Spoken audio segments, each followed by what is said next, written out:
Hello बच्चों, कैसे हैं आप लोग। एक बार फिर से आप सबका स्वागत है हमारे आज के इस वीडियो लेक्चर में। और मेरा नाम आशीष है और आज हम अपने यूट्यूब चैनल पर आपके लिए एक नया लेक्चर लेकर के आए हैं। चैप्टर नंबर 3 हम कर रहे थे, जो कि यूनिट नंबर 1 का ही 3rd चैप्टर है बेटा, ठीक है। और चैप्टर का नाम है इलेक्ट्रिक फील्ड। उसका हम पार्ट 3rd आपके बीच में लाए हैं। 2 पार्ट हम ऑलरेडी आपके बीच में ला चुके हैं। वैसे तो हम आपके बीच में 3 पार्ट ला चुके हैं, लेकिन एक पार्ट कंसेप्चुअल क्वेश्चंस का था इलेक्ट्रिक फील्ड लाइंस का, जो रिसेंटली हमने भी अपलोड किया था। जिन्होंने अब तक वो नहीं देखा है, प्लीज़ एक बार जा करके अपना वो वीडियो देखें। और आज का जो पार्ट 3 है, दरअसल बेटा वो टॉपिक नंबर 3 जो हमारे पास कवर करना है, दैट इज़ इलेक्ट्रिक डायपोल। आज हमें इलेक्ट्रिक डायपोल टॉपिक को डिस्कस करना है। तो काफ़ी इंटरेस्टिंग टॉपिक है। कुछ न्यूमेरिकल्स भी इस पे आते हैं, कुछ डेरिवेशन, बहुत अच्छी अच्छी डेरिवेशंस हैं इसमें।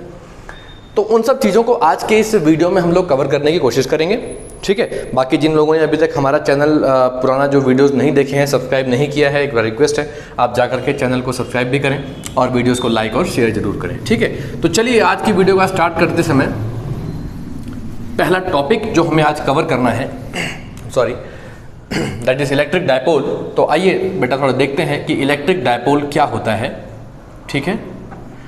देखिए एक छोटा सा डिस्कशन यहाँ पर हम करना चाहते हैं।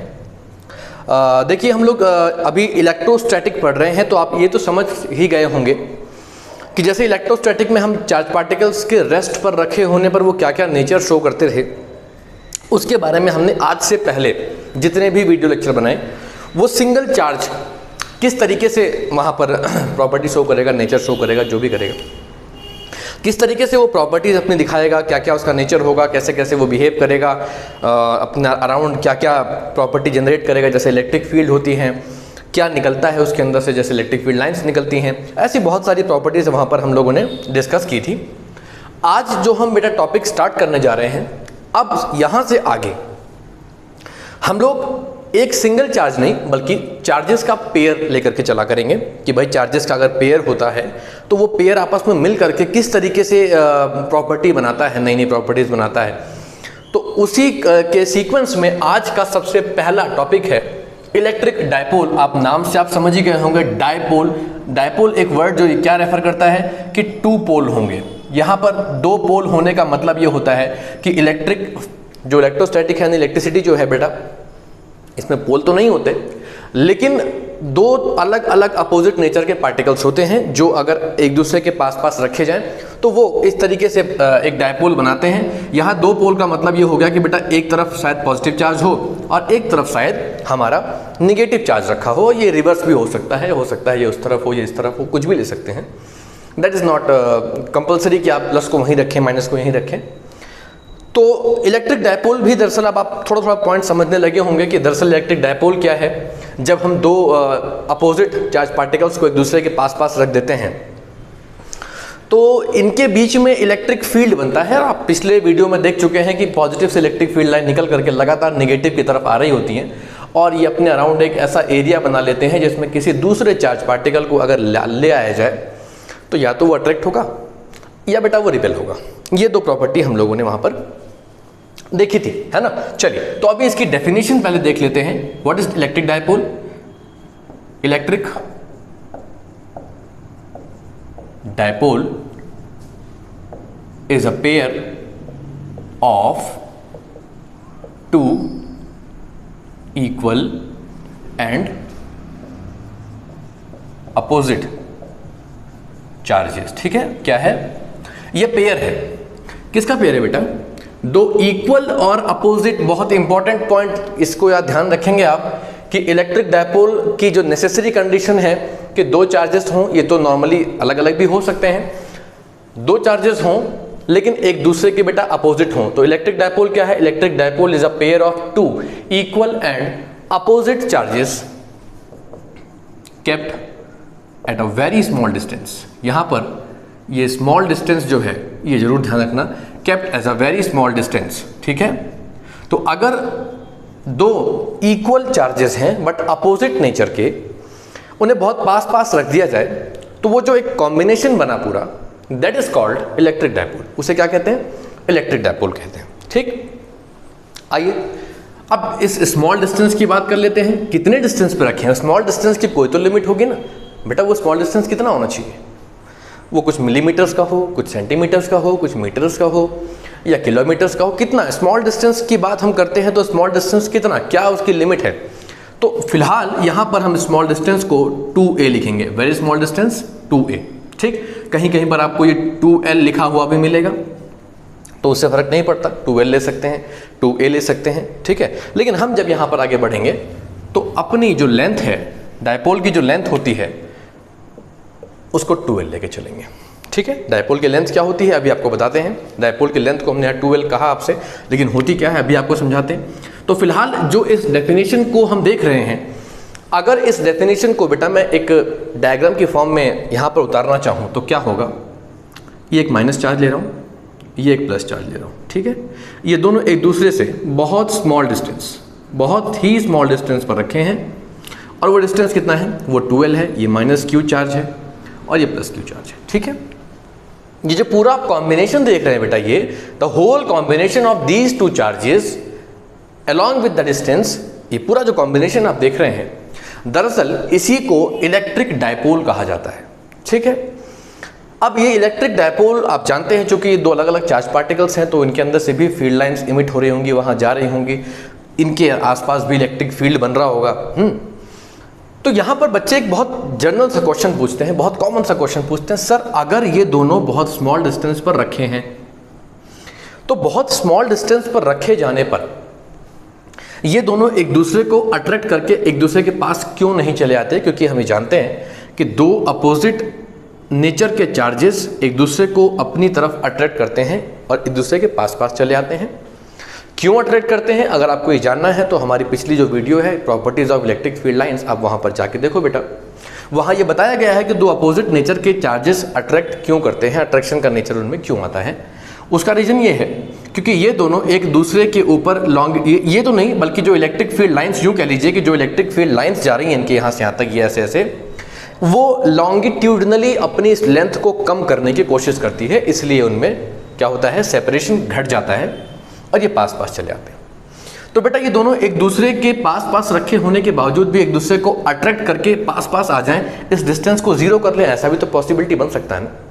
लेकिन ये ऐसा नहीं करते बेटा। ऐसा क्यों नहीं करते, क्योंकि ये दोनों एक दूसरे के इलेक्ट्रिक फील्ड से थोड़ा बाहर बाहर रहते हैं। मतलब इनका इलेक्ट्रिक फील्ड जो है वो आपस में अगर इंटरसेक्ट करता भी है तो बहुत माइनर, इतने, यानी वो जो इंटरसेक्शन पॉइंट होता है, पहली बात तो इनका इलेक्ट्रिक फील्ड एक दूसरे से दूर दूर, जहाँ एक का खत्म होगा दूसरा वहाँ से स्टार्ट होगा, सो दैट ये अट्रैक्ट करके बिल्कुल आपस में चिपक ना जाए, वरना फिर डायपोल का केस नहीं बनेगा। इसीलिए हम इनको इतना डिस्टेंस पर रखते हैं कि वो मिनिमम डिस्टेंस जहाँ पर रखने पर ये सेपरेशन बना रहे, अट्रैक्शन के कारण पास पास ना चले आएँ, वही होता है हमारे लिए बेटा स्मॉल डिस्टेंस। स्मॉल डिस्टेंस क्या है, किन्हीं भी दो pair of equal opposite charge particles के लिए वो मिनिमम डिस्टेंस जहां पर रख देने के बाद वो अट्रैक्ट करके एक दूसरे के पास ना चले आएं, उसी को हम अपना स्मॉल डिस्टेंस 2l बेटा कंसीडर करते हैं, ठीक है। चलिए अब यहां पर डायपोल के बारे में कुछ बातें सुन लीजिए। पहली बात सुन लीजिए ये कि टोटल चार्ज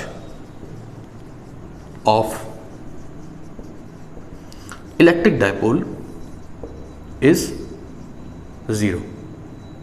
किसी इलेक्ट्रिक डायपोल का बेटा टोटल चार्ज जो है वो 0 होता है। वो आप समझ सकते हैं कैसे, क्योंकि जब आप टोटल चार्ज निकालेंगे तो दोनों को प्लस करेंगे। क्यों, ये तो करेंगे आप टोटल चार्ज क्यों निकालने के लिए। हम चूंकि ये दोनों इक्वल अपोजिट हैं तो कैंसिल हो जाएंगे। आप क्या देख रहे हैं कि आपका नेट चार्ज कितना आ रहा है बेटा, 0 आ रहा है, ठीक। तो किसी भी डायपोल का टोटल चार्ज कितना होता है, 0 होता है, ठीक है। लेकिन इसका ये बिल्कुल मतलब नहीं है कि अगर उनका चार्ज का टोटल चार्ज 0 है तो इसका मतलब इनका इलेक्ट्रिक फील्ड भी 0 हो जाएगा। देखिए टोटल चार्ज 0 होने का मतलब यहाँ पर इनका जो टोटल चार्ज, जिनका चार्जेस का जो सम है वो 0 हुआ है, लेकिन इलेक्ट्रिक फील्ड इनकी प्रॉपर्टी है, प्रॉपर्टी नहीं 0 हुई बेटा, प्रॉपर्टी तो अभी भी वही है। यानी अभी भी ये इलेक्ट्रिक फील्ड लाइन इमिट कर रहा होगा, ये उन्हीं इलेक्ट्रिक फील्ड लाइंस को, या यूं कह लो बाहर से किन्हीं दूसरी इलेक्ट्रिक फील्ड लाइंस को अपने तरफ अट्रैक्ट कर रहा होगा। ये टेंडेंसी तो बनी रहेगी, प्रॉपर्टी कभी नहीं चेंज होती, ठीक है। नमक को आप पानी में घोल लो या किसी और चीज में घोल लो, नमक अपनी प्रॉपर्टी नहीं हटाएगा, वो जो सॉल्टी नेचर उसका है वो बना रहेगा। हो सकता है कि उसकी फॉर्म बदल जाए, जैसे नमक को आपने पानी में घोला तो आपको सॉल्ट दिखना बंद हो गया। सिमिलरली हो सकता है कि इनके चार्जेस का सम जीरो हो जाए, बट इट डजंट मीन, इसका मतलब ये बिल्कुल भी नहीं होगा कि इनके चारों तरफ कोई इलेक्ट्रिक फील्ड नहीं होगा, क्योंकि ऐसा हो ही नहीं सकता कि वहाँ कोई चार्ज पार्टिकल हो और उसके अराउंड इलेक्ट्रिक फील्ड ना हो, क्योंकि इलेक्ट्रिक फील्ड लाइंस का जो इमिशन है वो एक कंटिन्यूअस प्रोसेस है, लगातार चलता रहता है, वो रुकता कभी भी नहीं है। ठीक है, तो ये बात बिल्कुल ध्यान रखें कि अगर आप ये कहते हैं कि जो टोटल चार्ज है इलेक्ट्रिक डायपोल का वो जीरो होता है, तो इसका मतलब ये मत लगा लीजिए कि सर अगर टोटल चार्ज जीरो हो गया तो इलेक्ट्रिक फील्ड भी इनका जीरो होगा। नहीं, ऐसा बिल्कुल नहीं होता। इनका अपना इलेक्ट्रिक फील्ड मेंटेन रहता है, वो अपना जो बाकी का प्रोसेस है वो हम करते रहते हैं। फॉर एग्जांपल जो पढ़ने वाले बच्चे हैं, है ना, जैसे आप या थोड़ा बहुत मुझे भी मान लो आप, हम तो पढ़ने वाले बच्चे नहीं हैं, हम तो पढ़ाने वाले बच्चे हो गए।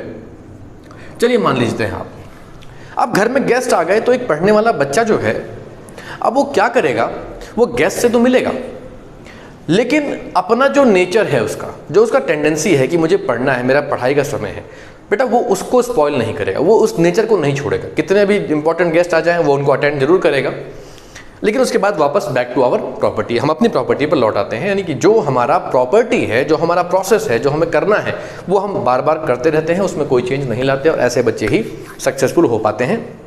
सिमिलरली ये इन दोनों को जब आप ऐड करते हैं, मिलाते हैं, इन दोनों गेस्ट को मिला देते हैं, ये कोई गेस्ट हैं और ये आप हैं, अगर इनको मिला देता हूं तो हो सकता है थोड़ी देर के लिए आपका इफेक्ट जीरो हो जाए, आपका सम जीरो हो जाए, लेकिन इसका मतलब ये नहीं है कि इनकी जो प्रॉपर्टी है वो बदल जाएगी। प्रॉपर्टी वही की वही रहने वाली है। पानी को और सॉल्ट को मिला देने पर सॉल्ट का जो स्टेट है वो बदल सकता है, वो घुल जाएगा उसमें, लेकिन सॉल्ट का जो नेचर है कि वो नमकीन होता है, वो सॉल्टी होता है, वो नहीं बदलने वाला, वो वही रहने वाला। ठीक है, तो ये बहुत इंपॉर्टेंट जानकारी थी जो आपको देनी थी। ठीक है, कि भैया इसका चार्ज तो जीरो हो सकता है, लेकिन इसका इलेक्ट्रिक फील्ड जीरो नहीं होता। ठीक है, तो यहाँ नोट कर लेते हैं कि इसका इलेक्ट्रिक फील्ड जीरो नहीं होता। ठीक है, but electric field remains same, ये प्रॉपर्टी आप ध्यान रखिएगा। ठीक है, चलो तो अब बढ़ते हैं थोड़ा सा एक स्टेप आगे। ठीक, इलेक्ट्रिक डायपोल ही पढ़ना है हमको, लेकिन अब इलेक्ट्रिक डायपोल की एक नई प्रॉपर्टी पढ़नी है कि इलेक्ट्रिक डायपोल जो है, इसमें एक वर्ड मैं ऐड करता हूं आपके लिए, उसका नाम है इलेक्ट्रिक डायपोल मोमेंट। ठीक है, इलेक्ट्रिक डायपोल मोमेंट क्या होता है? Now we are going to discuss this point. अब हमें इसके बारे में बात करनी है, तो जरा सा इसके बारे में भी समझ लेते हैं। ठीक है, इलेक्ट्रिक डायपोल तो हमने पढ़ ही लिया। तो दरअसल इलेक्ट्रिक डायपोल बेटा क्या होता है? इलेक्ट्रिक डायपोल जो है वो इसी दोनों चार्ज पार्टिकल्स और उनके बीच के डिस्टेंस का जब हम प्रोडक्ट निकाल लेते हैं, उसी को इलेक्ट्रिक डायपोल मोमेंट कहा जाता है। ठीक है ना, दोनों चार्जेस नहीं लेने हैं, कोई एक चार्ज आप ले लीजिए, क्योंकि दोनों इक्वल और अपोजिट हैं, तो मैग्नीट्यूड तो सेम है ना। यानी प्रोडक्ट करने पर हम मैग्नीट्यूड को अगर चेक करना चाहें तो चाहे माइनस क्यू का चार्ज ले लो, चाहे प्लस क्यू ले लो, रिजल्ट उतना ही आएगा। बस माइनस प्लस लेने पर क्या है, नेचर का फर्क पड़ जाता है। भाई मैं नेगेटिव पार्टिकल ले रहा हूं तो नेगेटिव वाला नेचर लूंगा, पॉजिटिव पार्टिकल ले रहा हूं तो मैं पॉजिटिव वाला नेचर इसमें इंक्लूड करूंगा। तो इलेक्ट्रिक डायपोल क्या है? दरअसल electric dipole is the measurement of strength of electric dipole. ठीक है, इलेक्ट्रिक डायपोल क्या है? ये डायपोल के स्ट्रेंथ का मेजरमेंट है। इलेक्ट्रिक डायपोल की डेफिनेशन क्या कहती है, देखिए जरा, आइए देख लेते हैं। It is the measurement of strength of electric dipole. ये क्या है? इलेक्ट्रिक डायपोल की स्ट्रेंथ का मेजरमेंट है। तो स्ट्रेंथ का मेजरमेंट है, तो मेजरमेंट कैसे करते हैं? यहां लिखेंगे नई लाइन से, it is equal to the product of either charges, ठीक है, with their distance। ठीक है, क्या करेंगे बेटा? मैं एक बार फिर से डायपोल बना के आपको दिखाता हूं। इस प्रॉपर्टी को हटा देते हैं यहां से। चलिए बहुत जल्दी जल्दी इसको कवर करेंगे आज। एक बहुत अच्छा डेरिवेशन हमको करना है। ठीक है, ये हमारे पास सपोज कीजिए एक माइनस चार्ज है, ये हमारा एक प्लस चार्ज है, एक दूसरे से 12 डिस्टेंस पर ही रखें। अब अगर मुझे इसकी स्ट्रेंथ को मेजर करना है तो स्ट्रेंथ कैसे मेजर करते हैं? वो कहते हैं कि क्या होगा? प्रोडक्ट होगा। प्रोडक्ट होगा, किस किस का प्रोडक्ट होगा? आइदर चार्जेस, आइदर मतलब कि दोनों में से कोई एक चार्ज, मान लीजिए Q है, वो किसके साथ करना है, विद देयर डिस्टेंस, उनका जो डिस्टेंस है दैट इज 12। तो ये जो मल्टीप्लाई करके आप निकालेंगे, जो Q इंटू 12 आप करके निकालेंगे, यहाँ पर इस 12 को आप वेक्टर ले लीजिए।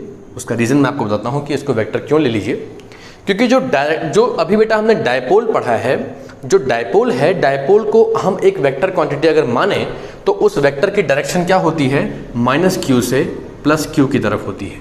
किस तरफ, -Q से +Q की तरफ होती है, ठीक है। तो इसको वेक्टर क्वांटिटी लेते हैं। तो अगर आप इलेक्ट्रिक डायपोल मोमेंट कैलकुलेट करके निकाल रहे हैं तो जो अपना आंसर है वो किसी सिंबल में लेके जाओगे ना आप, जैसे इलेक्ट्रिक फील्ड का सिंबल E होता है, चार्ज के लिए हम Q यूज़ करते हैं, लेंथ के लिए हम 2L यूज़ कर रहे हैं, ऐसे ही बेटा इलेक्ट्रिक डायपोल मोमेंट के लिए हम कोई सिंबल तो यूज़ करेंगे। तो बेटा electric dipole moment is represented by small p, कैसे, स्मॉल p। तो चलिए हम इसको स्मॉल p कर देते हैं। अब जरा ध्यान से सुनिए, अगर आप ये कहते हैं बेटा कि जो डायपोल लेते हो आप, जो डायपोल ले रहे हो, डायपोल का जो डायरेक्शन है वो नेगेटिव से पॉजिटिव की तरफ है, तो इसका मतलब ये हुआ कि ये एक वेक्टर क्वांटिटी है। इस वेक्टर को आपने इस स्केलर से मल्टीप्लाई किया तो रिजल्ट भी क्या आना चाहिए, रिजल्ट भी आपका वेक्टर क्वांटिटी ही तो होनी चाहिए। तो इसलिए डायपोल का formula P vector is equal to Q into 2 vector, ये फॉर्मूला हमारे लिए यहाँ पर बन करके निकला है। अब चूंकि ये वेक्टर क्वांटिटी है, जैसे इसकी डायरेक्शन थी वैसे इसकी भी तो डायरेक्शन होगी। तो देखिए बेटा, चूंकि ये जो है ना वो इन दोनों के प्रोडक्ट से निकला है। अब ये है स्केलर, इसकी तो अपनी कोई डायरेक्शन होती नहीं, तो इसकी जो डायरेक्शन है वो ऑब्वियस सी बात है कि इसकी डायरेक्शन पे डिपेंड करेगी। तो इलेक्ट्रिक डायपोल मोमेंट की डायरेक्शन क्या होगी, इलेक्ट्रिक डायपोल मोमेंट की डायरेक्शन भी -Q से +Q की तरफ होगा, -Q से +Q की तरफ ये होगा, ठीक है। चलिए यहाँ पर नोट कर लेते हैं, ये देखिए क्या पढ़ना चाह रहे हैं हम पढ़ना चाहते हैं direction of electric dipole moment is from negative charge to positive charge, ठीक है। या यूं कह लो, नेगेटिव चार्ज मीन्स -Q से +Q की तरफ इसका डायरेक्शन होता है, ठीक है। तो ये अगर आपको समझ में आ गया हो तो थोड़ा आगे चलते हैं। अभी हमने क्या पढ़ा, रिपीट कर लेते हैं। इलेक्ट्रिक डायपोल मोमेंट पढ़ा, एक तो हमने इलेक्ट्रिक डायपोल पढ़ा। What is electric dipole, it is a pair of, it is a या combination of, it is a pair of 2 equal and opposite charges kept at a very small distance. एक दो pair हमने ले लिया, एक pair ले लिया, एक पॉजिटिव चार्ज एक नेगेटिव चार्ज, बहुत स्मॉल है, बहुत स्मॉल डिस्टेंस पर रखे हैं बेटा। तो फिर उनके जो कॉम्बिनेशन को ही हम इलेक्ट्रिक डायपोल कहते हैं। लेकिन जब मोमेंट की बात करते हैं तो उसकी जो स्ट्रेंथ है, डायपोल की जो स्ट्रेंथ है, उसको हम क्या कहते हैं, उसी को इलेक्ट्रिक डायपोल मोमेंट कहते हैं, ठीक है। कैसे मेजर करते हैं, वो इक्वल किसके होता है, जो स्ट्रेंथ है वो किसके इक्वल होती है, वो प्रोडक्ट के इक्वल होती है। किसका किसका प्रोडक्ट, आइदर चार्जेस, मतलब कोई भी एक चार्ज विद देयर डिस्टेंस, उनके डिस्टेंस के साथ उसका मल्टीप्लिकेशन करके तब आपको क्या मिलेगा, आपको इलेक्ट्रिक डायपोल का मोमेंट मिल जाएगा, ठीक है। चलिए अब आगे बढ़ते बढ़ते इसकी कुछ बेसिक चीज़ों के बारे में भी जान लेते हैं, जैसे कि इलेक्ट्रिक डायपोल मोमेंट अगर एक वेक्टर क्वांटिटी है, या यूँ कह लो कि एक क्वांटिटी है, एक फिजिकल क्वांटिटी है, तो इसकी कुछ यूनिट तो होगी ना भैया। अगर हम इसको मेजर करेंगे बेटा, तो मेजरमेंट के बाद जब आप इसका आंसर लिखेंगे, फॉर एग्जांपल मैं एक छोटा सा एग्जांपल आपको लेके समझा रहा हूँ। सपोज कीजिए चार्ज है 1 कूलम और डिस्टेंस है 2 mm। आपसे मैंने कहा डायपोल मोमेंट निकालो, तो आपने निकाल दिया 2। क्या निकाल दिया, 2। अब समस्या क्या है, मैंने आपसे क्या कहा भैया, अगर आपको डायपोल मोमेंट निकालने के लिए मैं कहता हूँ, तो मान लीजिए चार्ज है 1 कूलम और डिस्टेंस है 2 मिलीमीटर, ठीक है। तो इसका यूनिट क्या बनेगा, इसका यूनिट क्या बनेगा। अब वो यूनिट लिखना पड़ेगा ना। अगर आप केवल P = 2 लिख के छोड़ देंगे इस चीज़ को, तो मुझे कैसे पता होगा कि ये 2 क्या है, मुझे नहीं पता होगा ना, क्योंकि यूनिट देख, फिजिकल क्वांटिटी का यूनिट देख करके ही ये समझ में आता है कि वो फिजिकल क्वांटिटी क्या रिप्रेजेंट कर रही है, वो नंबर क्या दिखा रहा है। फॉर एग्जांपल केवल 2 लिखा है तो हमें नहीं पता, पर यहाँ मैं kg लगा दूंगा, क्या लगा दूँ, थोड़ी देर के लिए यहाँ kg मान लेता हूँ, तो आप समझ गए कि सर ये मास दिखा रहा है। इसको मत देखिए, अभी मैं एग्जाम्पल दे रहा हूँ, तो आप समझ जाएंगे सर ये मास दिखा रहा है। अगर मैं इसको हटा करके यहाँ थोड़ी देर के लिए मीटर लगा देता हूँ, तो आप ये समझ जाएंगे सर वो लेंथ दिखा रहा है। इसी तरीके से अगर मैं इसको बिना यूनिट के छोड़ दूँ, तो आप ये कैसे समझ पाएंगे कि सर ये जो फिजिकल क्वांटिटी आपने लिखी, जो नंबर लिखा है इधर, जो कि मैग्नीट्यूड दिखा रहा है, वो किसका मैग्नीट्यूड है। तो इसके लिए यूनिट बहुत ज़रूरी है। तो बहुत सिंपल सी चीज़ है, अगर आपको P निकालना है तो P किस किस पे डिपेंड कर रहा है, Q पर। Q की यूनिट क्या होती है, कूलम। और ये 2L डिस्टेंस है, डिस्टेंस की यूनिट क्या होती है? मीटर, तो कूलम इनटू मीटर। तो इस तरीके से हमें ये समझ में आया कि डायपोल की यूनिट क्या होती है, एसआई यूनिट क्या होती है। एसआई यूनिट क्या है इसकी, किसकी? डायपोल मोमेंट की। SI unit of dipole moment क्या है? यह है कूलम मीटर। क्या है बेटा? Coulomb into metre. ठीक है, इसको आप ध्यान रखेंगे। तो अब आपको किसी भी नंबर के पीछे अगर कूलम इनटू मीटर लिखा हुआ मिलेगा तो आप तुरंत समझ जाएंगे कि सर आपने कूलम इनटू मीटर लिखा, दैट मीन्स कि वो क्या है? आपका इलेक्ट्रिक डायपोल मोमेंट कैलकुलेट किया गया है, जिसका मैग्नीट्यूड ये है और ये उसकी यूनिट हो गई। ठीक है, एक और चीज़ पढ़ेंगे इसके बारे में, छोटी सी चीज़ है। ठीक है, अब क्या छोटी सी चीज़ जो पढ़नी हो क्या है बेटा? देखिए जरा ध्यान से। अब वो कभी कभी आपसे डायमेंशन पूछ लेंगे इसकी। ठीक है, देखो अगर हम पढ़ते हैं तो हमारे पढ़ने के लिए कोई सिलेबस रेंज नहीं होना चाहिए, क्योंकि आज हम बोर्ड्स को फेस कर रहे होंगे तो कल हमें फिर बड़े बड़े एग्जाम IIT में जेईई, फिर नीट और बहुत सारे एग्जाम्स फेस करने पड़ेंगे। तो उसके लिए फिर दोबारा से उतना पढ़ना वो समझदारी नहीं है। तो एक बार जब हम पढ़ ही रहे हैं, क्लास 12 बोर्ड्स चल ही रहा है, तो इतना सफिशिएंट हमको स्टडी करना चाहिए कि आफ्टर 12th हम एटलीस्ट जब हम पेपर दें, विदाउट एनी प्रिपरेशन हम जब पेपर देने जाए तो एक हमारा सम्मानजनक स्कोर बन जाए, जिसको हम कह सकें कि भैया बिना कोचिंग के मैंने इतना परफॉर्म किया है। बहुत सिंपल सा लॉजिक है, आपके सिलेबस से बाहर कुछ नहीं होता। बच्चे आउट ऑफ सिलेबस क्यों कह देते हैं? क्योंकि उन्होंने इतना पढ़ा नहीं होता, इसलिए वो आउट ऑफ सिलेबस कह देते हैं उस चीज़ को। ऐसा कुछ भी सिलेबस से बाहर नहीं आता। आइए डायमेंशन की बात की जाए। डायमेंशन कैसे निकालेंगे? देखिए हमने 11th क्लास में पढ़ा है और हमको ये पढ़ाया भी गया कि अगर आपको किसी चीज़ का डायमेंशन निकालना है, ठीक, किसी चीज़ का आपको डायमेंशन निकालना है तो आपको उसका फॉर्मूला अगर पता है तो आप बहुत आराम से उसका डायमेंशन निकाल सकते हैं। अब मुझे इसका डायमेंशन निकालना है, ठीक है, जो मैं जानता हूं कि जो कि P = Q × 2L है, तो अगर मैं Q का डायमेंशन लिख दूं और 2L का डायमेंशन लिख दूं तो फिर मेरा मामला जो डायमेंशन निकालना है वो थोड़ा आसान हो जाएगा। डायमेंशन निकालना है तो इसलिए इनको स्क्वायर ब्रैकेट में लिखना बहुत ज़रूरी है। ठीक है, लिख दिया मैं। अच्छा, 2L डिस्टेंस है तो डिस्टेंस के लिए तो हम भैया L ही यूज़ करेंगे, केवल डिस्टेंस तो L से दिखाते हैं ना। अब Q है तो Q का आप डायरेक्ट डायमेंशन नहीं जानते तो आप यहाँ से कोशिश करिए। I = Q/T होता है ना, तो इसको Q को इधर ही छोड़ देते हैं, तो इसको I × T कर लेते हैं बेटा। I इस करंट, और करंट को मेजर करने के लिए हम बेसिक यूनिट क्या लेते हैं इसमें? एम्पियर का A लेते हैं, और इसका टाइम का बेटा क्या ले लेंगे? T ले लेंगे। इसको उठा दीजिए, चूँकि ये Q का डायमेंशन आ गया, यहाँ रख दीजिए, तो यह आ जाएगा AT। लेकिन ये गलत है क्योंकि इसमें बेसिक जो फंडामेंटल हमारे टर्म्स हैं वो मिसिंग है, जैसे m0 L T और A। ठीक है, तो m0 L T A हमारे इसके डायमेंशन आ जाएगी, और इस डायमेंशन को आप एग्जाम में जब लिखेंगे तो बहुत ध्यान से लिखेंगे। ठीक है, बस ध्यान रखिएगा आप इसके ऊपर पावर अगर चाहें तो पावर लगा दें, यहाँ 1 लगा दें, क्योंकि कोई पावर नहीं तो 1 माना जाएगा।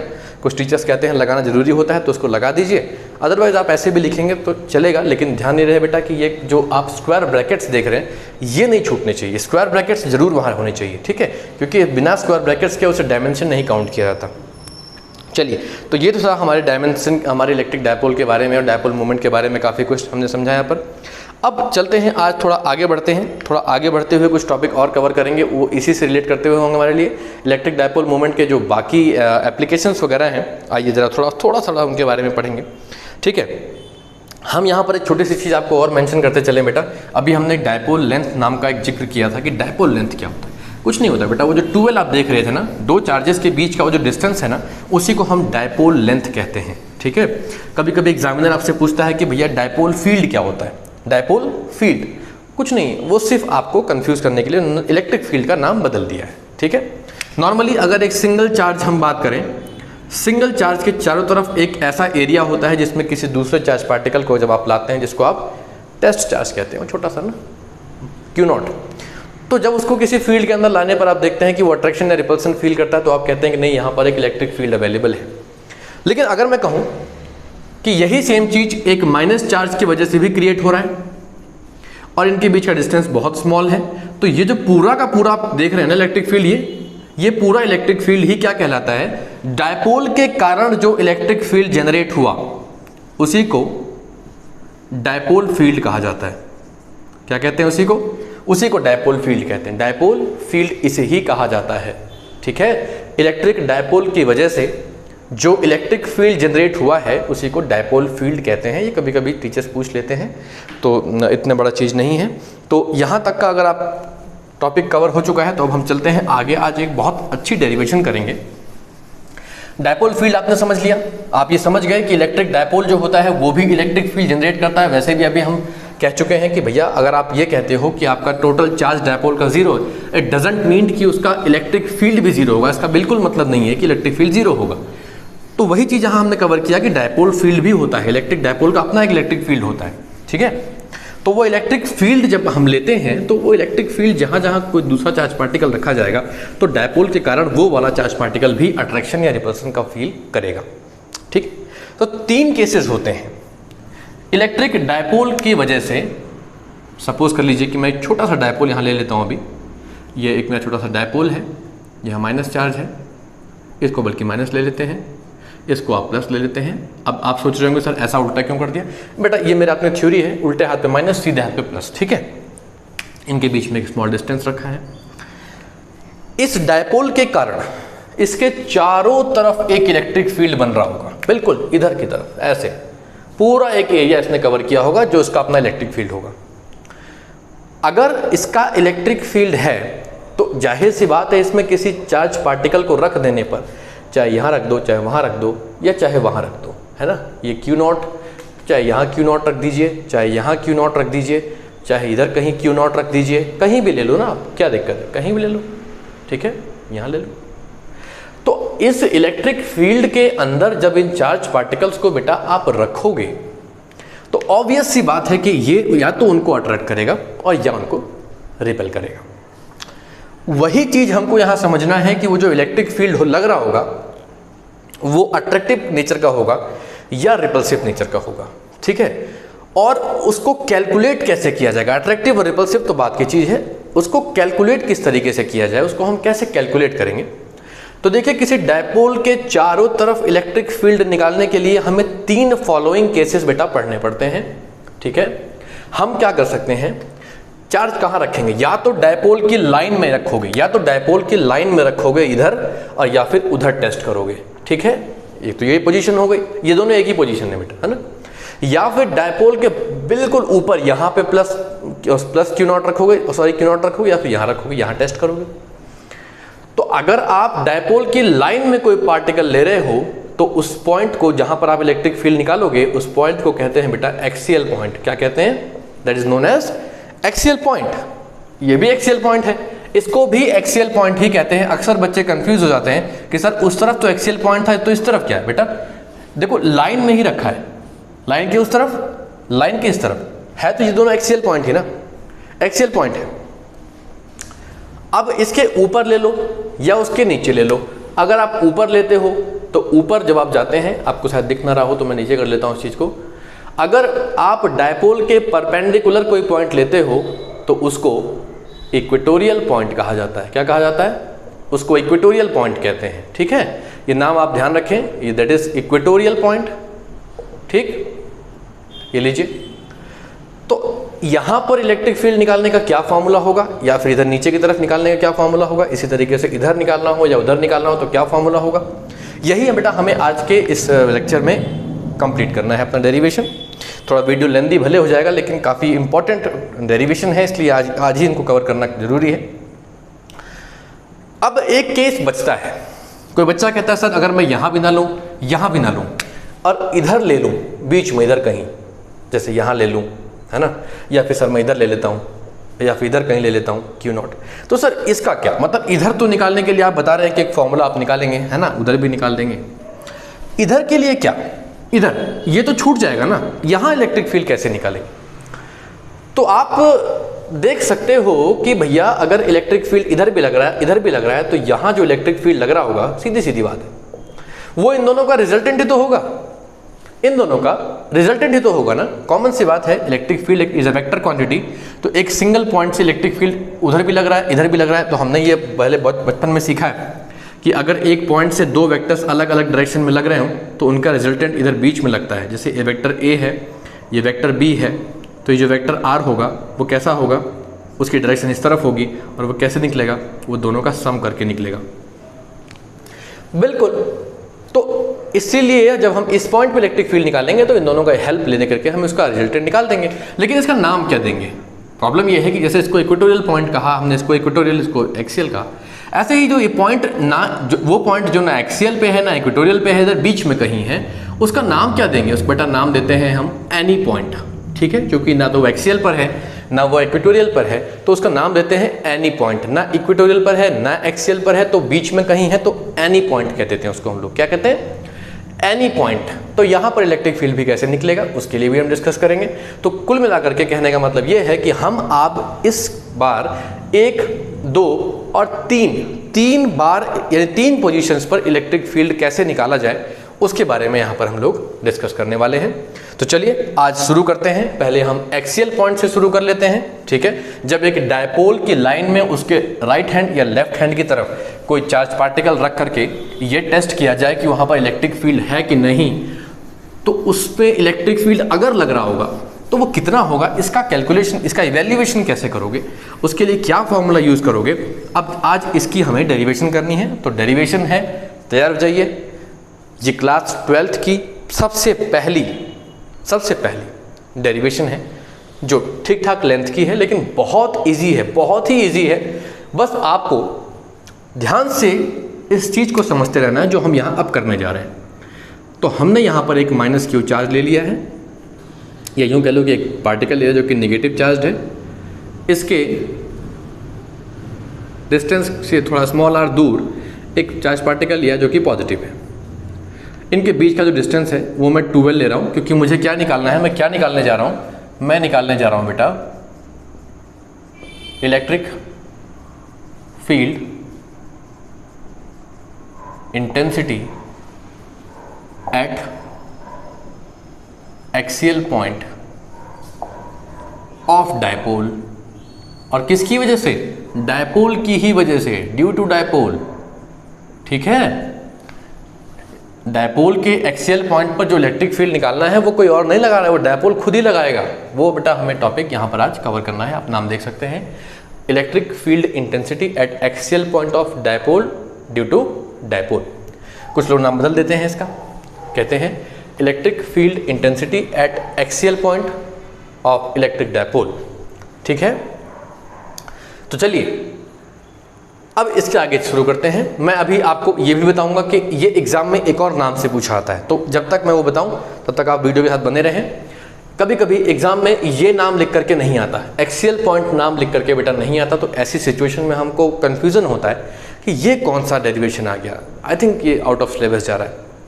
तो ये ध्यान रखना कि हम इसका आज एक और नाम पढ़ेंगे कि एक्सियल पॉइंट के अलावा उसका और क्या नाम एग्जाम में आ सकता है। लेकिन पहले आज फोकस डेरिवेशन पे करेंगे कि डेरिवेशन क्या है, कैसे करते हैं इसको, ठीक है। चलिए एक्सियल पॉइंट पर एक पॉइंट ले लेते हैं। तो सपोज कीजिए कि इससे स्मॉल r डिस्टेंस यहाँ ले लेता हूँ।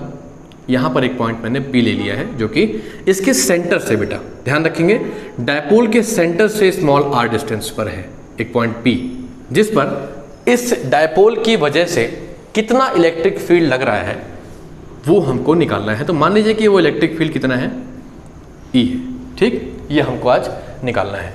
तो वो उस तरफ क्या लग रहा है वो हमें कैलकुलेट करना है, ठीक है। अब ऐसा करते हैं कि इसको पॉइंट A ले लेते हैं, इसको पॉइंट B ले लेते हैं, ये हमारा सेंटर पॉइंट O हो गया।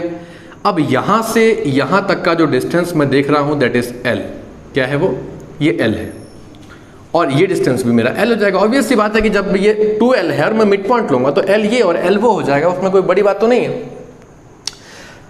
अच्छा, तो अब सुनिए, ये जो P पॉइंट है बेटा, इस पर जो इलेक्ट्रिक फील्ड लग रहा होगा वो किसकी वजह से लग रहा होगा, इसकी वजह से नहीं, इसकी वजह से, इसकी वजह से। एक्चुअली E पॉइंट पर लगने वाला इलेक्ट्रिक फील्ड बेटा इन दोनों के कारण ही लग रहा होगा, क्योंकि दोनों सेम स्ट्रेंथ के हैं।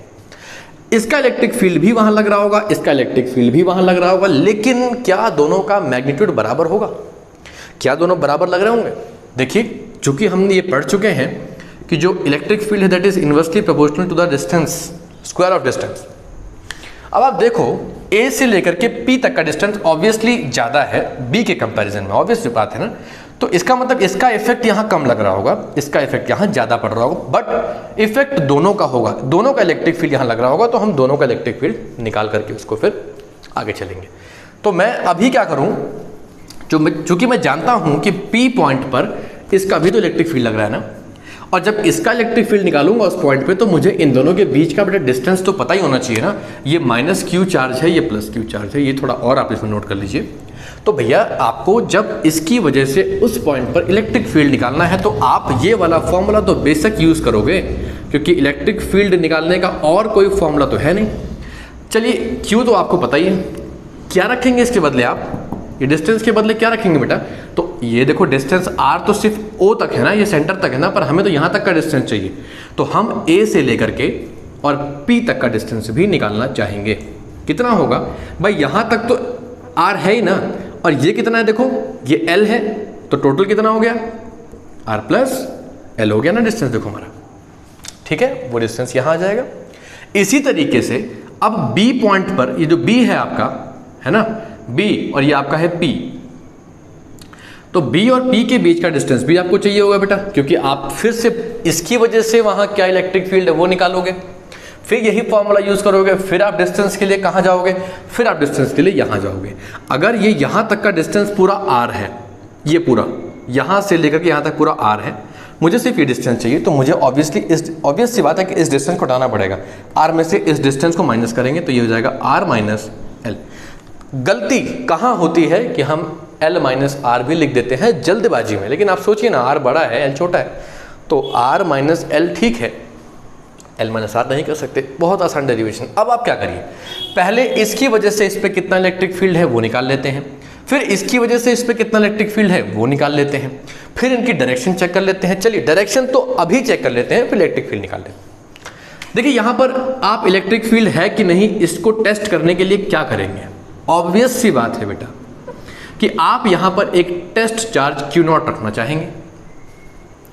अब चूंकि ये टेस्ट चार्ज पॉजिटिव होता है और ये भी पॉजिटिव है, तो पॉजिटिव पॉजिटिव को रिपेल करेगा, यानी कि ये इलेक्ट्रिक फील्ड उधर की तरफ लगेगा। कौन सा इलेक्ट्रिक फील्ड, जो EB है ना आपका, electric field due to B वो उस तरफ लगेगा, क्योंकि ये उसको रिपेल करेगा, पॉजिटिव है दोनों ना। जबकि ये क्या करेगा, अब ये देखो ना, ये निगेटिव है और पॉजिटिव है, तो वो उसको अपनी तरफ इस तरीके से अट्रैक्ट कर रहा होगा, देख रहे हो आप, ये इलेक्ट्रिक फील्ड होगा ड्यू टू A, दोनों ही वेक्टर क्वांटिटीज हैं। अब Q पॉइंट पर दो वेक्टर लग रहे हैं, EA और EB दोनों अपोजिट हैं, तो वेक्टर्स के रूल कहते हैं कि अगर एक पॉइंट पर दो वेक्टर लग रहे हैं इन अपोजिट डायरेक्शन, तो उनको माइनस कर लो, सब्ट्रैक्ट कर लो, कर लेंगे वो भी कर लेंगे। लेकिन ये तो बताओ कि EA और EB का वैल्यू कितना है, तो वो अब हम निकालेंगे। तो अभी हम शुरुआत कहां से करेंगे, net electric field at P, यहां पर जहां Q0 रखा है, पॉइंट P भी तो है ना, at P is given by EB minus EA, EB minus EA, ये बड़ा है, देखो ऑब्वियस। अब तुम सोच रहे हो sir why EB minus EA, why EB minus EA, उल्टा क्यों नहीं, क्योंकि आपको बेटा मैं ये समझा दूं कि EB जो है वो EA से बड़ा है। अब आप पूछेंगे क्यों, क्योंकि आप सीधे देख सकते हैं, ये देखो B से और P के डिस्टेंस के बीच का डिस्टेंस छोटा है, तो इलेक्ट्रिक फील्ड बड़ा होगा, क्योंकि इलेक्ट्रिक फील्ड और डिस्टेंस इनवर्स प्रोपोर्शन में होते हैं ना, डिस्टेंस कम तो इलेक्ट्रिक फील्ड ज़्यादा, डिस्टेंस ज़्यादा तो इलेक्ट्रिक फील्ड कम, बहुत सीधी बात है, तो EA छोटा होगा EB बड़ा होगा, दैट्स वाई हमने इन दोनों को माइनस कर दिया है। अब चलते हैं इलेक्ट्रिक फील्ड निकालने, पहले ये निकाल देते हैं फिर ये निकाल देते हैं। तो चलिए शुरुआत करते हैं। Electric field at P due to minus Q charge at कहां पर रखा है, A पर रखा है। E is equals to 1/4 pi epsilon naught, ठीक है, 1/4 pi epsilon naught into Q upon R square. Distance कहां से कहां तक का लेना है, P से A के बीच का, P से A के बीच का डिस्टेंस होता है बेटा R प्लस L का स्क्वायर।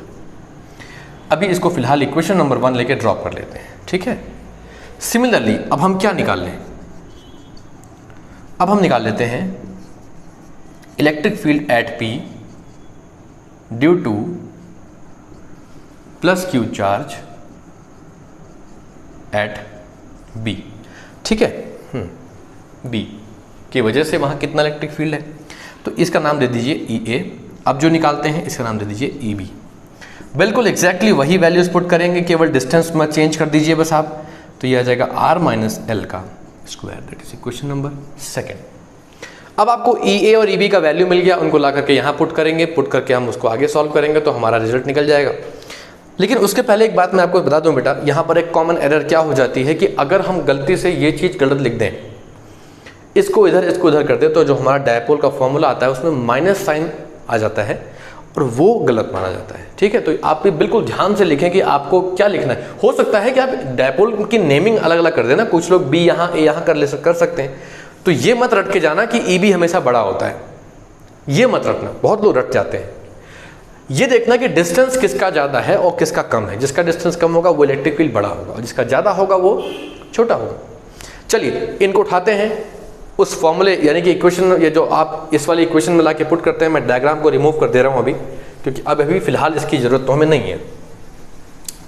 चलिए आइए वैल्यू पुट कर लेते हैं इसकी फटाफट से और देखते हैं उसके बाद कि अब आगे क्या करना है। मैं EB और EA का वैल्यू उठा के यहाँ ला रहा हूँ और आप देखते रहिए मैं क्या करता हूँ। मैंने पहले सबसे किसकी वैल्यू पुट करेंगे, EB की वैल्यू पुट करेंगे क्योंकि वो बड़ा है, तो 1/4 पाई एप्सिलॉन नॉट, यह आ जाएगा Q upon R minus L का whole square, R minus L का स्क्वायर, ठीक है, माइनस ये वाली वैल्यू पुट कर लो आप ला करके 1/4 pi epsilon not Q upon R plus L का स्क्वायर, ठीक है।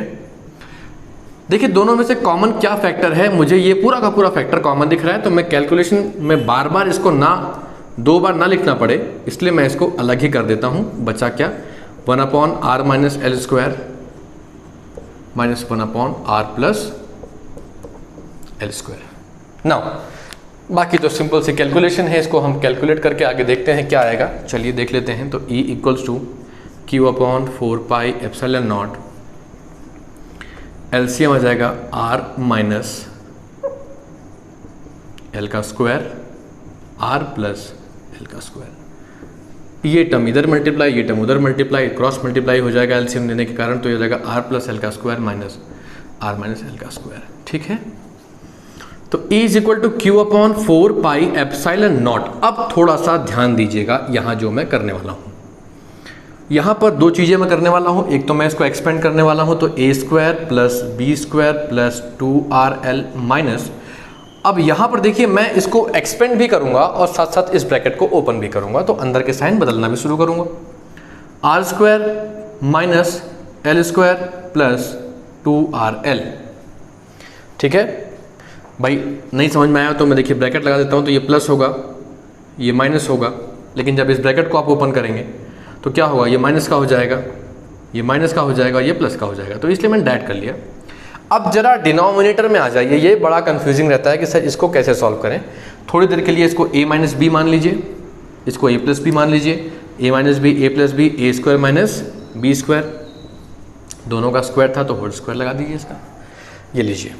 अब क्या हो रहा है, हो ये रहा है R स्क्वायर से R स्क्वायर, L स्क्वायर से L स्क्वायर कैंसिल आउट हो रहा है। क्या बच क्या रहा है, जो बच रहा है उसको लिख लेते हैं ना। बच ये रहा है कि E इक्वल्स टू Q/4 पाई, हो सकता है आपको दिखाई नहीं दे रहा हो ये, तो मैं इसको थोड़ा सा यहाँ इसको इरेज करके ऊपर ले लूँ क्या, चलिए इसको ऊपर कर लेते हैं यहाँ पर, ठीक है। तो E equals to Q/4 pi epsilon naught, अब जो बचा है क्या बचा है देखिए 2RL plus 2RL that is 4RL upon R square minus L square का होल स्क्वायर। अब थोड़ा सा एक एजम्पशन के पास चलते हैं। कुछ चीज़ें ऐसी हैं जो हमको फिजिक्स सिखाती है, नेगलेक्ट करना सिखाती है। जैसे आप पढ़ाई को नेगलेक्ट करते हैं, पढ़ाई आपको नेगलेक्ट करती है।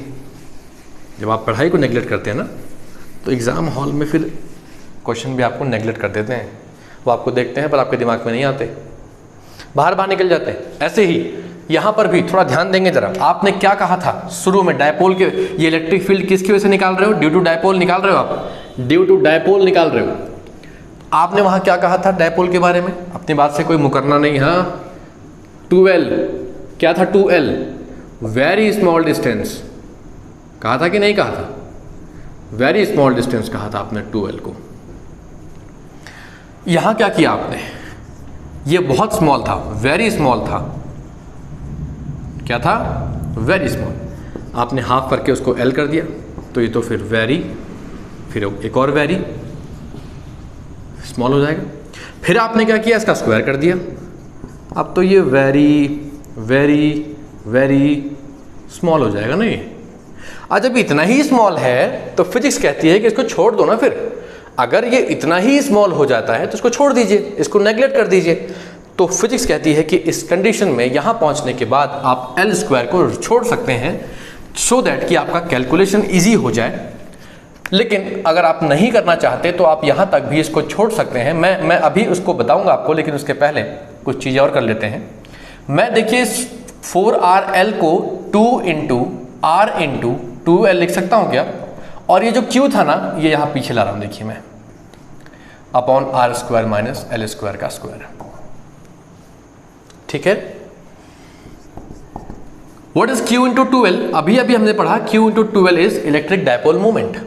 क्या इसके बदले P पुट कर दूं? जब आप डायपोल की वजह से इलेक्ट्रिक फील्ड निकाल रहे हो तो डायपोल का मोमेंट भी तो कहीं यूज होगा ना, वो मैं ला रहा हूं बेटा बस। अब तो ये आ जाएगा P, ये 2, ये R upon R square minus L square का square. And this is what is the formula of electric field at axial point due to electric dipole. कब? जब हम लोग L स्क्वायर को छोड़ते नहीं हैं, उसको नेग्लेक्ट नहीं करते। लेकिन कई मायनों में, कई जगहों पर हमको क्वेश्चन में L का वैल्यू ही नहीं दिया होता, या दिया है तो बहुत छोटा दिया होता है, 1 mm, ये 20 सेंटीमीटर। अब 20 सेंटीमीटर और 1 mm तो बहुत ही छोटा हो गया ना।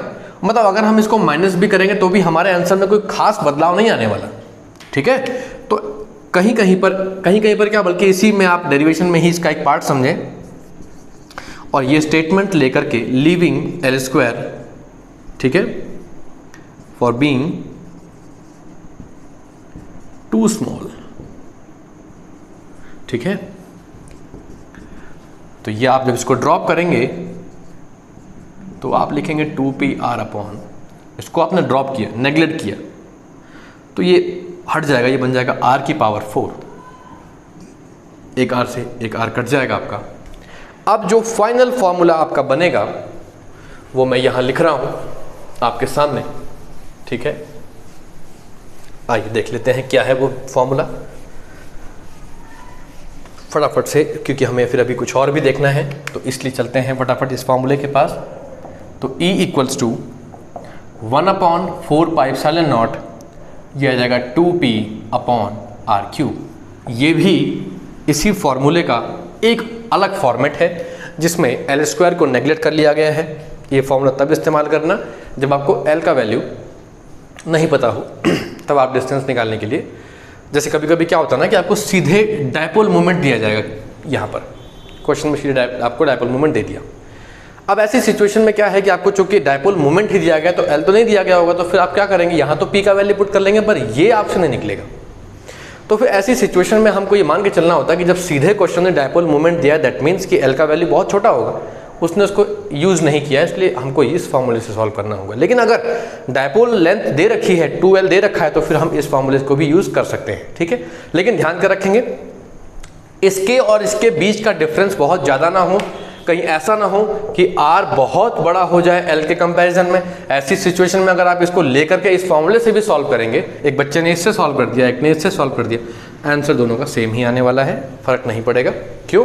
क्योंकि आपका जो डिफरेंस आएगा दोनों का वो बहुत छोटा होगा, बहुत ही छोटा होगा। ठीक है ना। तो ये थी electric field at axial point due to electric dipole की डेरिवेशन। ठीक है।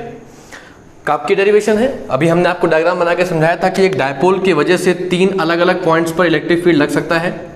उसके एक्सियल पॉइंट पर लग सकता है ना, उसके इक्वेटोरियल पॉइंट पर लग सकता है, और उसके एनी पॉइंट पर भी लग सकता है। तो हमने अभी क्या किया, एक्सियल पॉइंट तो निकाल दिया। अब क्या बचा है? जो बचा है अब उसकी बारी है। अब जरा देखते हैं कि इलेक्ट्रिक डायपोल की वजह से उसके इक्वेटोरियल पॉइंट पर कितना इलेक्ट्रिक फील्ड लगेगा। इस डेरिवेशन को फटाफट देखते हैं और फिर बढ़ते हैं आगे।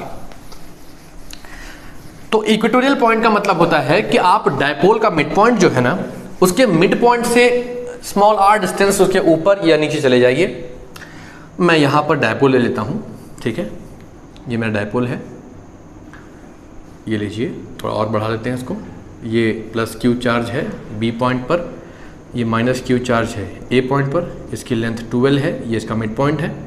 इसके मिड पॉइंट से ये सीधा है क्या, इसको सीधा कर लेते हैं, अभी भी नहीं सीधा हो रहा है, हाँ ठीक है।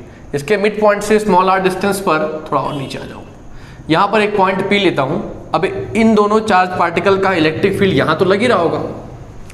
अगर ये यहाँ लग रहा है तो इस पॉइंट पे इलेक्ट्रिक फील्ड भी तो होगा बेटा, वही वाला इलेक्ट्रिक फील्ड तो हमको कैलकुलेट करना है। इसी को हम क्या कहते हैं, electric field at equatorial point. हम क्या पढ़ने जा रहे हैं अभी, हम पढ़ने जा रहे हैं इलेक्ट्रिक फील्ड एट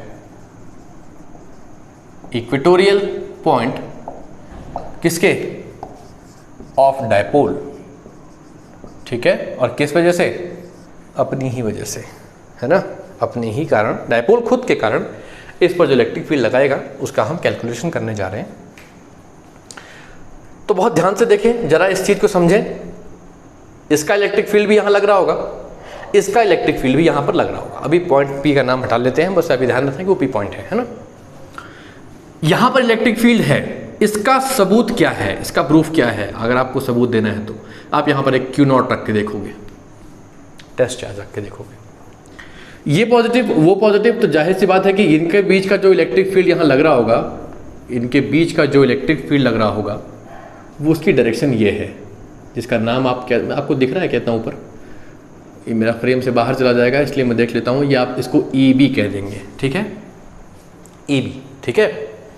और इसकी वजह से इलेक्ट्रिक फील्ड कैसा लगेगा, देखो ये माइनस का है वो प्लस का है, तो अगर इन दोनों के बीच में इलेक्ट्रिक फील्ड लगेगा तो है ही, खैर लगेगा, अगर का मतलब कुछ नहीं, लगेगा तो उसका डायरेक्शन डाउनवर्ड होगा, इस तरीके से होगा। इसको हम क्या बोल देंगे, EA कह देंगे, वो EB। फिर वही सिचुएशन आ गई कि भैया एक पॉइंट पर दो इलेक्ट्रिक फील्ड लग रहे हैं बट इन डिफरेंट डायरेक्शंस, तो इनका रिजल्टेंट कहाँ लगेगा। अब वो इस तरफ कहीं लगना चाहिए बीच में, क्योंकि रिजल्टेंट तो दो वेक्टर्स के बीच में ही लगता है, बाहर तो नहीं जाने वाला। लेकिन समस्या ये है कि हमें इनके बीच का एंगल नहीं पता है। अगर मैं ये सोचूं कि इनके बीच इन दोनों को EA और EB हम निकाल लेते हैं, फिर इसका रिजल्टेंट निकाल लेंगे और रिजल्टेंट निकाल के वैल्यू पुट कर लेंगे तो हो सकता है। लेकिन अगर आप सोचिए कि आपको इनके बीच का एंगल नहीं गिवन है ना, अब कुछ लोग कहेंगे सर ये एंगल निकल जाएगा इस साइड्स के। देखो बेटा, साइड से तब जब ये ट्रायंगल इक्विलेटरल होता, हमको नहीं पता कि क्या ये डिस्टेंस इस डिस्टेंस के इक्वल है या अलग अलग है, हमको नहीं पता, इसलिए थीटा हमें निकाल पाना थोड़ा मुश्किल हो जाएगा। तो यहाँ पर हम ऐसा करते हैं, पहले अभी शुरुआत में पहले ऐसा करते हैं कि हम इसके ना किसी और मेथड पे चलते हैं। जैसे हम क्या करेंगे, यहाँ पर हम चाहते हैं कि इन दोनों के रेक्टेंगुलर कंपोनेंट्स कर लिए जाएं। इन दोनों के जरा EB के रेक्टेंगुलर कंपोनेंट्स करके देखिए, तो एक ऊपर की तरफ लग रहा होगा जिसका नाम होगा EB sin थीटा, और एक नीचे की तरफ लग रहा होगा जिसका नाम होगा EB सॉरी सामने नहीं, इधर लग रहा होगा, मैं गलत बोल गया थोड़ा सा, इधर की तरफ लग रहा होगा जिसका नाम होगा EB cos थीटा। ऐसे ही जरा इसका कंपोनेंट कर लीजिए, तो यह आ जाएगा EA नीचे की तरफ जो आ रहा है वो sin थीटा, और एक इधर की तरफ जा रहा होगा जिसका नाम होगा EA cos थीटा। यहाँ थीटा है इसलिए थीटा, ये भी थीटा है इसलिए थीटा। अब देखिए, अब ये दोनों भी हैं, ये दोनों भी हैं, अब इसमें से कौन कटेगा कौन बचेगा, जो बचेगा वही तो रिजल्टेंट होगा। अब कटेंगे कि बचेंगे, ये दोनों अपोजिट हैं तो कटेंगे कि नहीं कटेंगे, ये दोनों क्या होंगे, ये तो तब समझ में आएगा जब मैं EA और EB का वैल्यू निकाल लूँगा। तो पहले आते हैं इधर आते हैं। जैसे हमने पिछली बार पहले ही लिख दिया था कि भैया E जो होगा वो that is EB minus EA होगा। यहाँ अभी डायरेक्ट लिख पाना थोड़ा मुश्किल है, क्योंकि हमको नहीं पता कि इस पॉइंट पर जो इलेक्ट्रिक फील्ड इन दोनों के कारण लग रहा है वो कौन सा छोटा है कौन सा बड़ा है, क्योंकि अभी हमें इनके डिस्टेंस नहीं मालूम। एक बार हम डिस्टेंस देख लेंगे तो डिस्टेंस देख करके हम ये आइडिया लगा सकते हैं कि कौन ज़्यादा है और कौन कम है। तो सबसे पहले हम क्या करेंगे, हम डिस्टेंस निकालेंगे। कहाँ से कहाँ तक है बेटा, हम डिस्टेंस निकालेंगे बेटे, distance between A and P। ए से पी तक का डिस्टेंस निकाल लो। अब कैसे निकालोगे, देखो ए की राइट एंगल ट्रायंगल बनाना, ये देखिए ना, ये पूरा आर है, आपने खुद लेट कर रखा है, और चूंकि ये मिड पॉइंट से आर डिस्टेंस लिया है तो ये मिड पॉइंट है, इसका मतलब यहां से तक का डिस्टेंस कितना ले लेंगे आप, एल ले लीजिए। इधर भी कितना हो जाएगा, एल हो जाएगा। तो चलो distance between A and P निकालने के लिए क्या यूज करेंगे आप, यूजिंग पाइथागोरस थ्योरम। क्या होता है पाइथागोरस थ्योरम, आइए देखते हैं। A P square is equal to, इसको सेंटर को ओ ले लो बेटा, यहाँ हमने ओ लिया नहीं, ओ ले लो, ये ए ओ स्क्वायर हो जाएगा plus O P square. A P calculate करना है ना, तो ए पी को ए पी रहने दो, ए ओ एल का स्क्वायर, ओ पी आर का square, A P under root of r square plus L square. थोड़ा और सिंप्लीफाई कर लो, r square plus L square to the whole power 1/2। ये आ गया डिस्टेंस मेरा, अंडर रूट ऑफ, या अंडर रूट मत लें तो फिर ऐसा लिख दें इसको, r square plus L square to the power 1/2। अब चूंकि आप देखो ये भी डिस्टेंस सेम है, तो ये जो इनके बीच का जो डिस्टेंस है वो भी तो सेम ही आएगा ना, R square plus L square to the power 1/2। यानी कि अभी भी ये कह पाना पॉसिबल नहीं है कि इस पॉइंट पर इलेक्ट्रिक फील्ड इसकी वजह से और इसकी वजह से लग रहा होगा, उनमें कौन ज़्यादा और कौन कम होगा, ये अभी भी कह पाना पॉसिबल नहीं है। क्योंकि अब देखिए चार्जेस तो इक्वल ही थे ना, नेचर डिफरेंट था, डिस्टेंस भी इक्वल हो गया, बचा क्या, ई किस पे डिपेंड करता है, बोलो बोलो बोलो बोलो, ई डिपेंड करता है क्यू पे और आर पे, क्यू पे और आर पे, दोनों ही बराबर है। तो इस पॉइंट पर लगने वाला इलेक्ट्रिक फील्ड भी तो बराबर हो गया ना, बहुत कॉमन सी बात है। जब इनके बीच का डिस्टेंस बराबर हो गया, चार्ज बराबर हो गए, तो इनकी वजह से इधर लगने वाला इलेक्ट्रिक फील्ड भी बराबर हो जाएगा। बोलो भारत माता की जय, है ना। चलो फिर आगे बढ़ते हैं। As distance between AP and BP are same and charges are also same। अगर चार्जेस भी सेम है, डिस्टेंस भी सेम है, सो क्या हो जाएगा, EA इज इक्वल टू बेटा क्या हो जाएगा, EB हो जाएगा। इस पॉइंट पर जो इलेक्ट्रिक फील्ड लग रहा है B के कारण, ये और ये दोनों इक्वल हो जाएंगे, इक्वल हो जाएंगे, इक्वल हो जाएंगे, इक्वल हो जाएंगे। इको इफेक्ट दे रहा हूं मैं आपको, इक्वल हो जाएंगे। अच्छा, अगर ये इक्वल हो जाएंगे तो क्या कैंसिल कर देंगे क्या, कैंसिल तो तब करते बेटा जब ये दोनों एक दूसरे के इक्वल अपोजिट हो जाते, इक्वल अपोजिट हो जाते। कोई तो इक्वल अपोजिट है, कौन है। अगर मैंने इसके रेक्टेंगुलर कंपोनेंट जब किए थे, आपने उस समय ध्यान नहीं दिया था, तो थोड़ा अभी देखिए। मैं कह रहा था कि भैया ये देखो दो वेक्टर क्वांटिटीज हैं, एक पॉइंट से दो अलग अलग डायरेक्शंस में लग रही हैं। उस डायग्राम को जूम करो, जूम करता हूं, यहां देखो, ये EB है, ये EA है, इसके कंपोनेंट्स एक ये हो जाएंगे, एक ये हो जाएंगे। पता नहीं ये क्या होगा, तो मैं इसको फिलहाल EB sin थीटा मानता हूँ। बाद में जब बदलने की बारी आएगी तो फटक से बदल लेंगे, आपको बताऊंगा भी नहीं मैं। इसके किए तो ये आ जाएगा EA sin थीटा, और ये आ जाएगा EB EA cos थीटा। अब आप सोचेंगे सर अपने मन से cos क्यों, आपने बताया नहीं एंगल कहाँ बन रहा है, तो एंगल यहाँ बन रहा है ना, बताता रहा हूँ मैं आपको, वहाँ बता रखा है मैंने।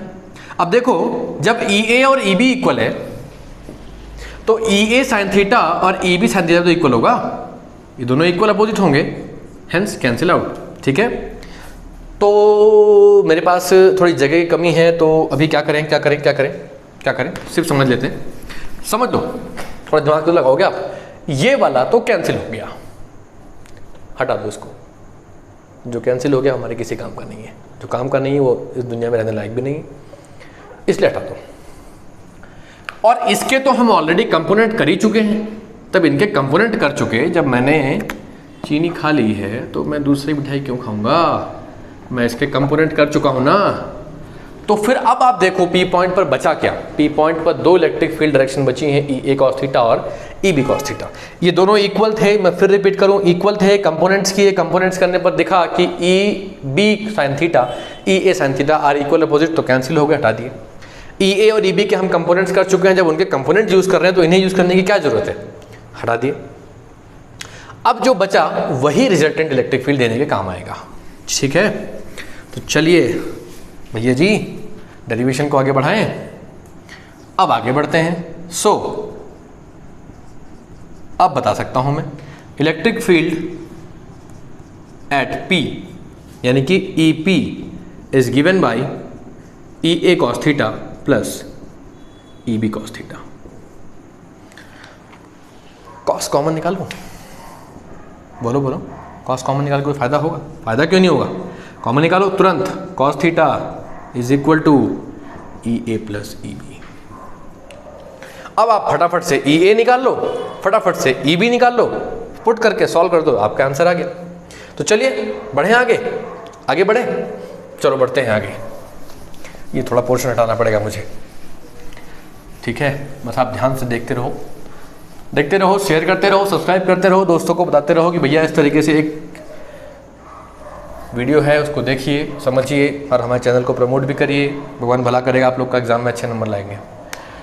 चलो इलेक्ट्रिक फील्ड हम क्या निकाल रहे हैं? EA निकाल रहे हैं। 1/4πε0 Q/r², A निकाल रहा हूँ ना मैं, इसकी वजह से इलेक्ट्रिक फील्ड निकाल रहा हूँ, तो डिस्टेंस भी तो वही लूँगा। तो डिस्टेंस यहाँ होता है r², लेकिन मेरा डिस्टेंस r नहीं है, मेरा डिस्टेंस है r² plus l² to the power 1/2 का स्क्वायर। ये तो डिस्टेंस है ही मेरा और उसका स्क्वायर, तो स्क्वायर से काट दिया मैंने। तो EA is equal to 1/4πε0 Q/r² plus l²।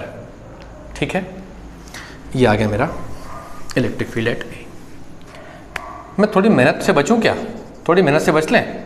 Similarly EB भी तो निकलेगा ना, यही फॉर्मूला फिर यूज करोगे। 1/4πε0 Q/r², डिस्टेंस फिर वही है, चार्ज फिर वही है, तो EB भी तो इतना ही आ जाएगा ना, 1/4πε0 Q/r² प्लस l²। बल्कि ब्रैकेट लगाओ मत। क्या दिख रहा है आपको? अभी तो तुमने कहा था ना EA और EB इक्वल है, तो भैया इक्वल तो आएंगे ना। और जब इक्वल है तो दोनों में से कोई भी एक वैल्यू लाके डाल दो या दोनों वैल्यू पुट कर दो, क्या फर्क पड़ता है उस चीज़ से। लेकिन मुझे एक चीज़ फिर परेशान करने लगी और वो है थीटा। मुझे पहले भी परेशान किया इसने।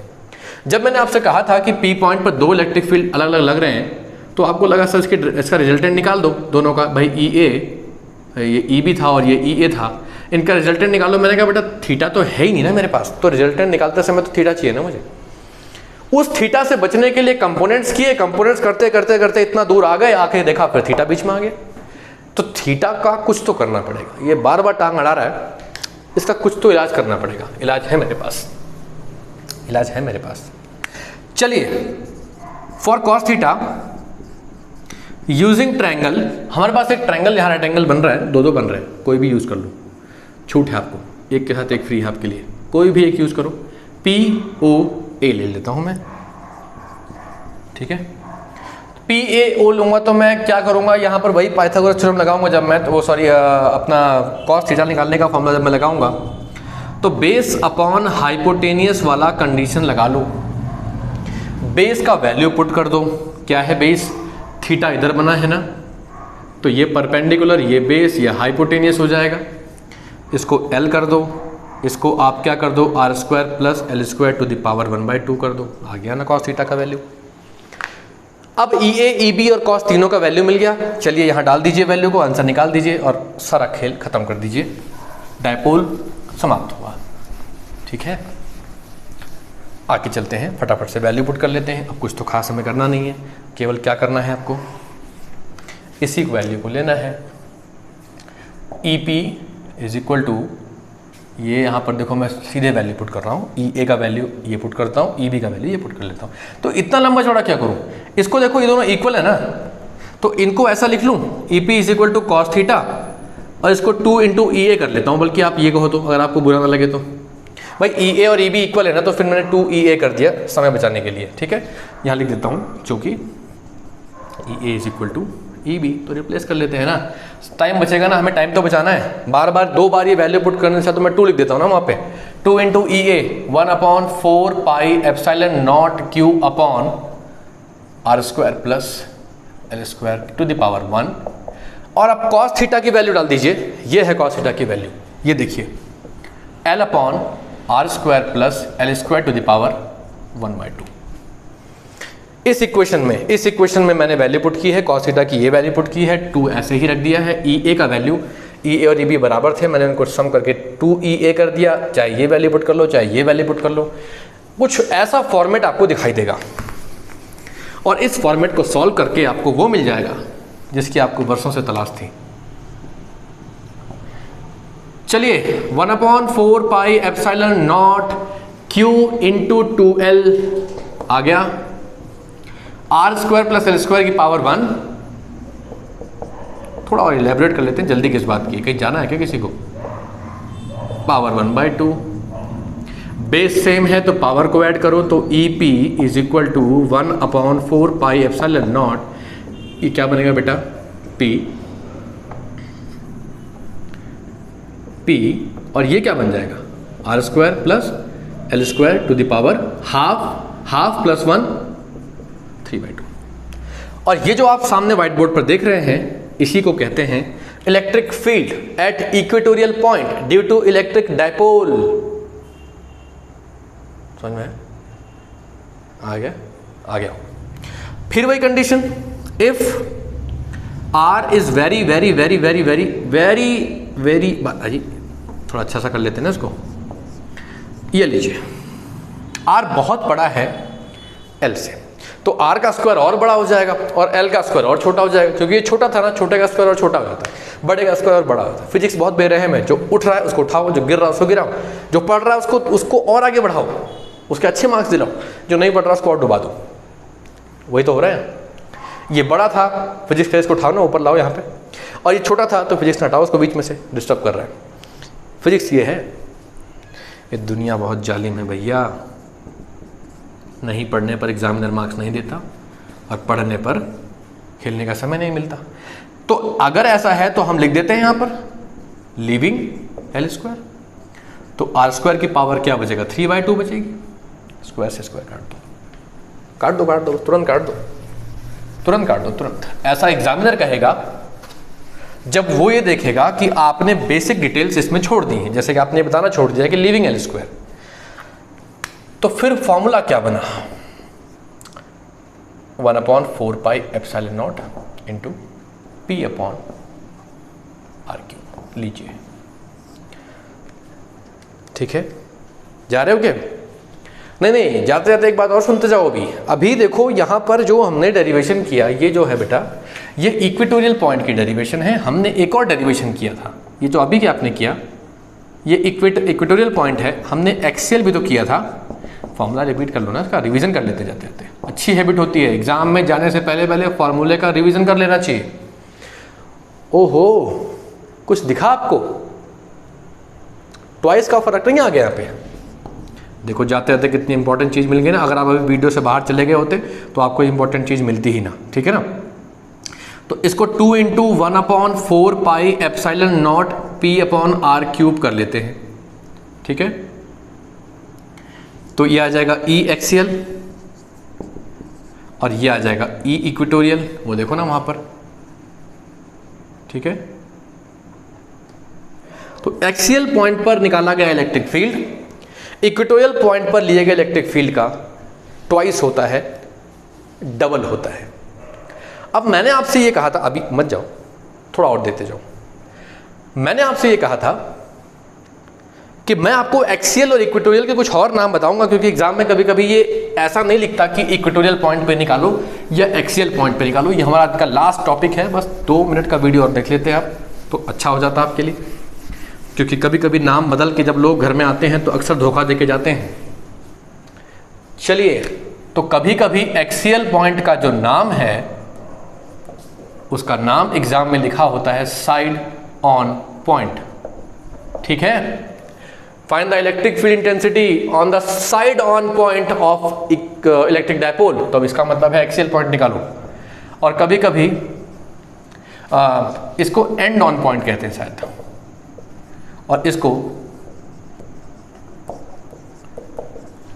साइड ऑन पॉइंट कहते हैं, ठीक है। तो इस तरीके के नाम भी कभी कभी आपको एग्जाम में देखने को मिल जाते हैं जो आपको काफ़ी कंफ्यूज कर सकते हैं।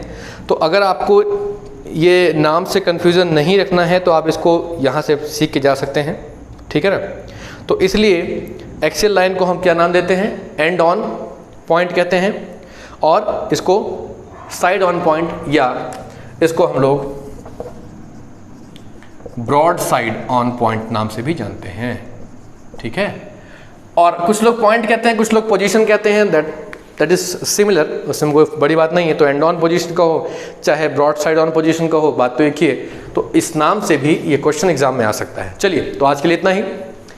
कल जब हम कल जब नई वीडियो आएगी, तो हम जब इस नई वीडियो में मिलेंगे, तो अभी इनका एक भाई छूट रहा है, इनके बीच का एक भाई छूट रहा है, एक्सियल और इक्वेटोरियल के बीच का एक एनी पॉइंट छूट रहा है अभी। कल की वीडियो में करते हैं ना उसको। तब तक पढ़ते रहिए, खुश रहिए।